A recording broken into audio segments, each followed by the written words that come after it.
What are the best TV endings of all time? Well, today we're looking to find out.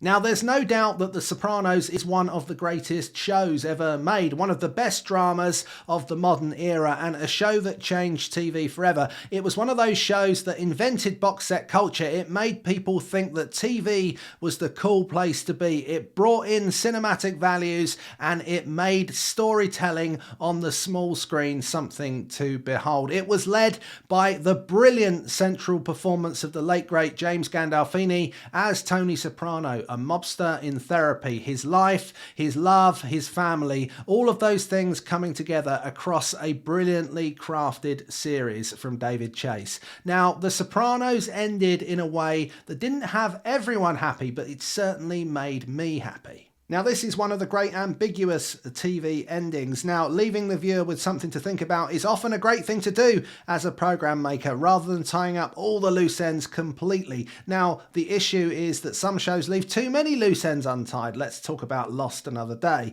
But in The Sopranos, you have a beautifully crafted ending. You have three members of the Soprano family sitting in the diner. The jukebox is blaring with Don't Stop Believing by Journey, and Meadow is on her way. Tony looks up. There is a ring at the door as the door of the diner opens. Is it Meadow coming through the door? Is it someone else coming through the door? Is Tony just being paranoid? There is a cut to black. The music stops, and that's the end.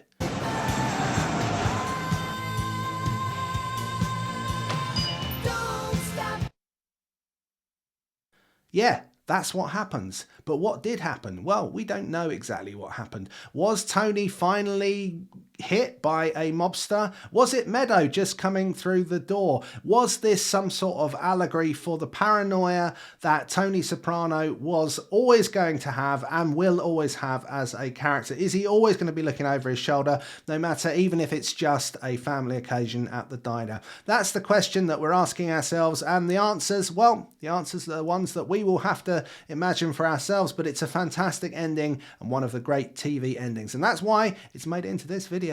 Now, this next one is certainly a show that will go down in the history books. They've probably been digitized now, so the history files on your computer, smartphone, or implanted into your head. It will go down in history as one of the great dramas. And in the modern era, there's been very few shows that have been as good as Vince Gilligan's classic piece of television, Breaking Bad. But it wasn't just a great journey, it was a great ending. Of course, the story of Walter White and Jesse Pinkman, the chemistry teacher who has terminal cancer, who is decides to become a drug kingpin and cooking meth in his labs to be able to provide for his family after he's gone, and his student Jesse, who works alongside him, and they get mixed up in all sorts, and it gets worse and worse and worse until finally that bleak final season comes together. And that's where the ending is just as beautiful as the rest of the show. Now, Walter White always lived on his own terms. As Heisenberg,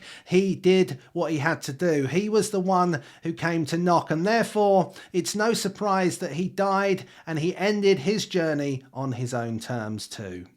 Now, they could have ended the show in a way that had remorse, that had regret, that had attempts at reconciliation, but no, that's not what Walter White would have done. Walter White died at the hands of a gunshot in a meth lab, and he slides away smiling to the brilliant tune of Badfinger's Baby Blue, which is, of course, a reference to the meth that he's cooked throughout the show. This is as his lab is encircled and we see the camera shot go up into the heavens. We see him drift away in the place that he would have chosen to do it. This is a fantastic ending to what was a fantastic show, and it ends with Walter White at the very centre of a universe in a show that was always about him.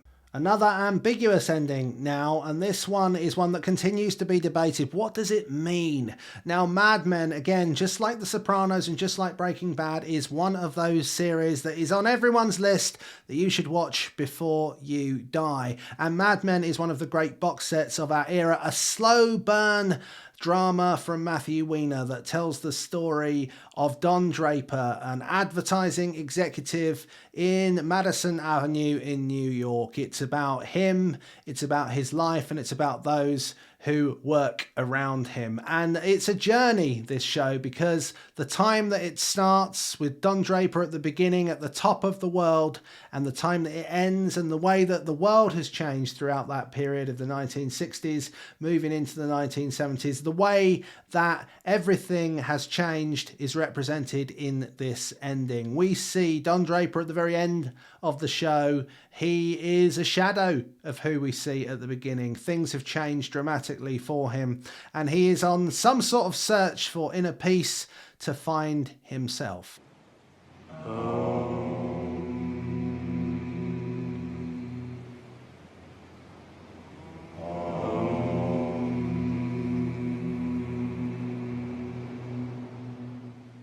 And so we have Don Draper. He's with the hippies now. He's on a cliffside in California. The wind in his hair, the waves crashing beside him. And as we see him sitting there amongst these people, we start to see one of the greatest, one of the most famous adverts of all time play. I'd like to buy the world a Coke, the 1971 advert that many would know by heart still today.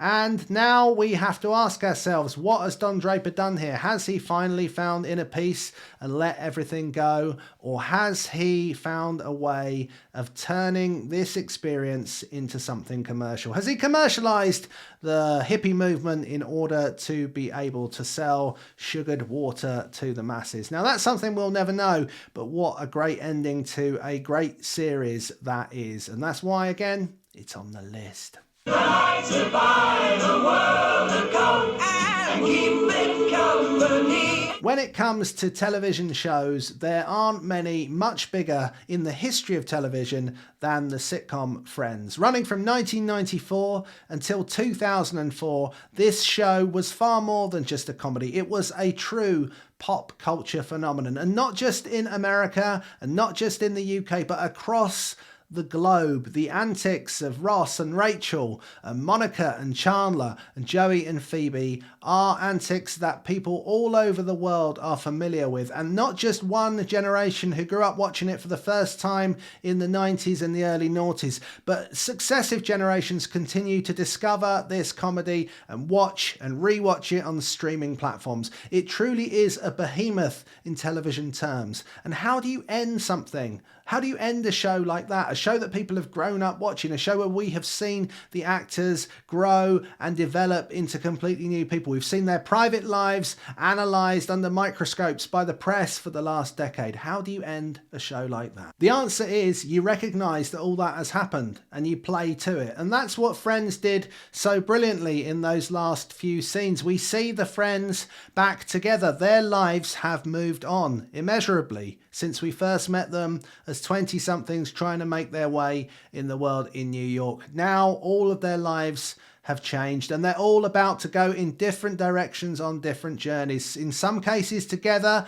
in partnerships for life, in other cases with children, in other cases they're off to explore new adventures. But what we have seen is them go on this journey, and what the show recognises is just how much has changed and how much will have changed for the people who grew up watching the show in that decade as well. And that final scene where they're standing in the empty apartment and they're putting their keys onto the side and they're saying goodbye to each other and they're saying goodbye to a life. They're also saying goodbye to the audience. And I think that that is done really, really well without it being too soppy, without it being too saccharine sweet. There is a real emotional end to an era. And I don't think it's overstating it was the end of an era of comedy when Friends came to an end. And of course they can't resist one final joke as they walk out and they say, "Shall we get one final coffee?" And of course Chandler says, "Where?" We all know where. They're off, of course, to Central Perk. But this is a great mix of sentimentality and of comedy. It's not easy to end comedies at all, and especially ones with such beloved characters. But this is done really, really well. This last show is a great drama. It's probably, again, up there in one of the best dramas of the modern era. It probably doesn't get talked about as much as some of the other big HBO shows like The Sopranos or The Wire. It's not necessarily always put in those top lists, but I think it deserves to be. It's a show that's very dark, it's very twisty, it's got great characters, it's got really interesting storylines, it's a little bit offbeat, and it's got some comic elements to it. 6 Feet Under is a show that if you haven't already seen, you should go and watch. But actually go and watch it before you watch the end of this video, because I'm about to tell you how it ends. And the way it ends is why it's on the list, not just because it's a great show. So if you haven't seen it already, either put your hands over your ears and your eyes, or I don't know how you're going to do it. Probably just switch it off. Anyway, the ending is fantastic. Here's what happens. The show ends with a really interesting technique, the fast forward. And this has been a show that has been about life, but because it's set in a funeral home,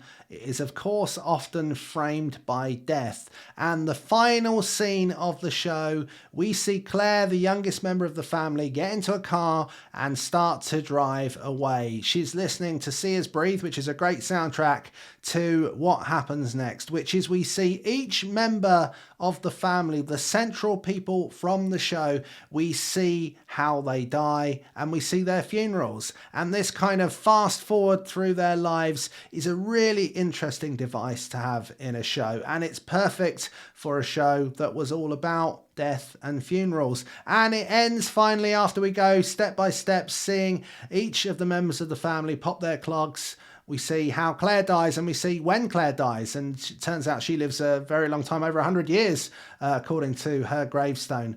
It's a really, really well put together ending. It's a really thoughtful ending, and it's a really interesting technique that I think you will really enjoy if you like drama and you like great endings.